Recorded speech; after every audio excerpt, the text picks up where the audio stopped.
It's easier to put slippers on your feet than to carpet the world. So that makes total sense when we're talking about slippers and carpet.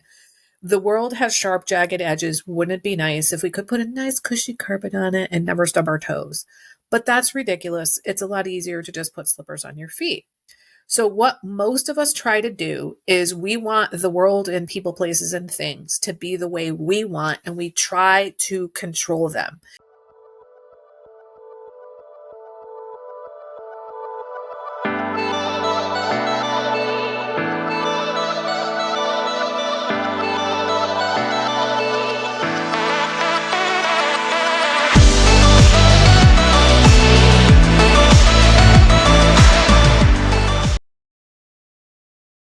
This is so fascinating. I'm so excited about this.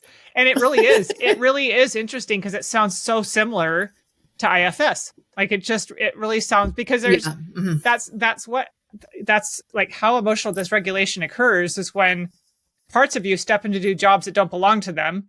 Right. Because they're trying to protect you. Your brain is trying to find a way to protect itself or to survive.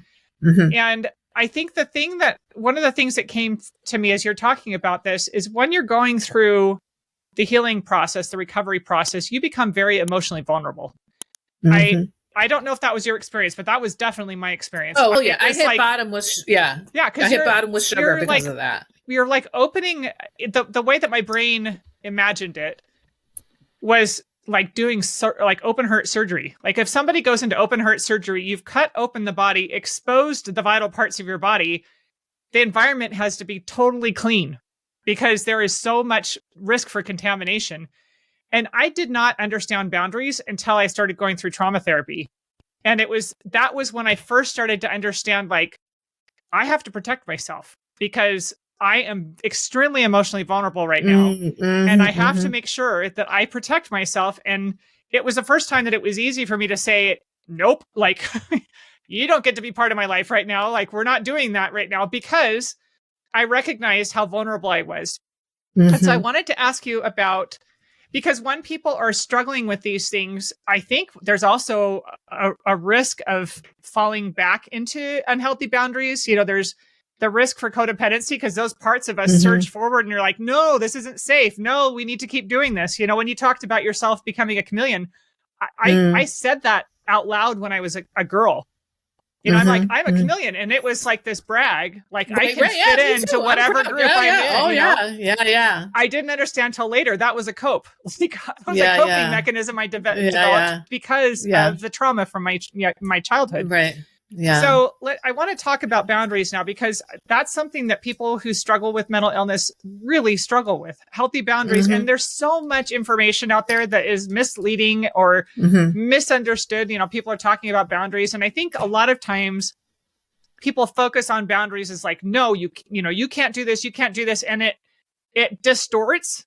There's an element of that, but it distorts what boundaries is. And then people end up creating more dysfunction in their lives, trying to have healthy boundaries. So can you talk about that and what that looks like?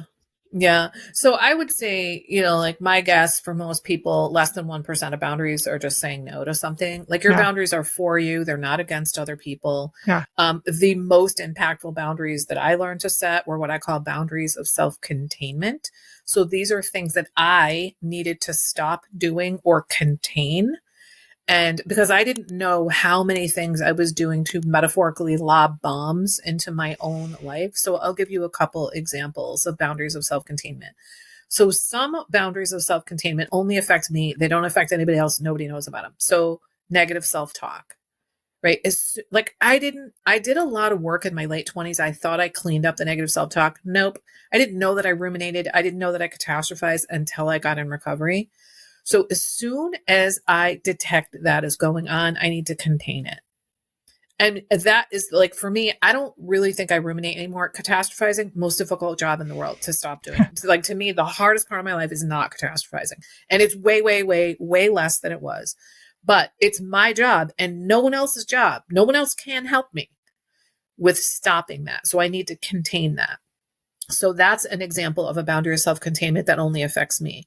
Well, another boundary of self-containment that I needed to implement, and this was huge for me, was to stop gossiping. I didn't know that I was gossiping I didn't know that talking negatively behind my boss for 19 years about her was gossip, which is sort of the definition of gossip. And I'm not dumb, but what happened was I grew up in a family where we engaged in indirect communication. And so that was a pattern laid down before I was born. How could I possibly know how to directly communicate? So when I grew up, I gossiped.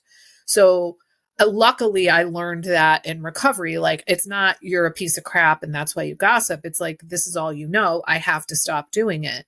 And so I need to contain that behavior, because what I did, Michelle, was I created a culture of expectation at my place of work that we focus on problems, not solutions.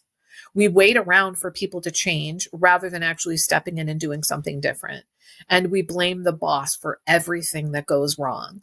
And because I was there longer than everybody and I had more authority, I created this culture of expectation that that would happen. So when I stopped doing that, I mean, it changed everything. So that's a boundary of self-containment also. And then, like, there's a million kinds of boundaries, but then I will talk about boundaries of self-protection. And what I learned, I'll talk about those in a moment, but I want to say boundaries of self-containment are also self-protective. You are not making yourself unnecessarily vulnerable, putting yourself in harm's way. Boundaries of self-protection. I love to share this proverb that I heard years before recovery. I thought I knew what it meant. No, I didn't. I'm pretty sure it's a Chinese proverb, and it goes like this. It's easier to put slippers on your feet than to carpet the world. So that makes total sense when we're talking about slippers and carpet. The world has sharp, jagged edges. Wouldn't it be nice if we could put a nice, cushy carpet on it and never stub our toes? But that's ridiculous. It's a lot easier to just put slippers on your feet. So what most of us try to do is we want the world and people, places, and things to be the way we want, and we try to control them. We try to get them to stop being the way that they are. That's us trying to carpet the world. So what are the slippers you need to put on your feet? What are your boundaries of self-protection? So for example, mean people scare me to death because there's no limit to what a mean person can do. I can't turn them into a non-mean person, but I can get some distance from them. So we can put limits on people who engage in dysfunctional behavior, or we can get some distance from them. Distance could be physical. It could be in time. So I get away from them, or I see them as minimally as possible. I stay away from toxic environments. I practically thrived in toxic environments because it was all I knew. I just basically thought this is how life is. You just have to put up with this stuff. I fled toward controversy, right? Because I'm going to fix that and everything is my business and I know how to control things. Now I stay away from controversy. I used to listen to NPR constantly. I don't pay attention to the news or politics at all anymore because it's triggering for me. Yeah. And my first 5 years that I had a boundary of self-protection around that, I would say to people, I'm on hiatus from the news. And after 5 years, it's like, it's not a hiatus. Yeah. And when I looked at, like, why did I keep saying that? Well, it was because I didn't want people to think that I was ignorant and uninformed, except that I am. So go ahead. And I'd rather be ignorant and uninformed and have good mental health and a stable nervous system than be informed and be like triggered all the time because I don't like the way the world is operating. Yeah. And if you want to judge me, go right ahead. But I've got good mental health, which means I am a stable force wherever I go. Yeah. So those are just a couple examples. I could share so many more.